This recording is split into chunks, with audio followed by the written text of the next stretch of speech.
ธรรมวินัยเป็นตูดแต้นของพระเป็นเจ้าอานันตา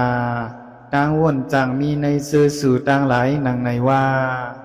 ธรรมวินัยของซื่อเฮาอันมีพระเป็นเจ้าลงลักกว่าเย้าซื่อเฮาอันมีพระเป็นเจ้าเย้านังในอานันตาขอในซื่อสู่อย่าวนนังนั้นอานันตา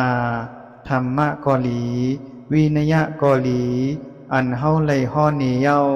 ไลปัญญัติเย้าต่อซื่อสู่ทั้งหลายธรรมวินัยนั้น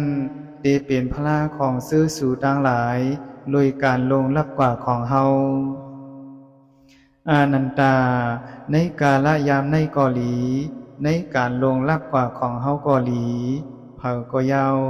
ให้มีตัวเก่าเป็นสายแรงให้มีตัวเก่าเป็นที่พึงเอาต่างเปิงเป็นที่พึงมีธรรมะเป็นสายแรงมีธรรมะเป็นที่พึงเอาต่างเปิงเป็นที่พึงเปลี่ยนอยู่อานันตาภิกขุเจอเหลา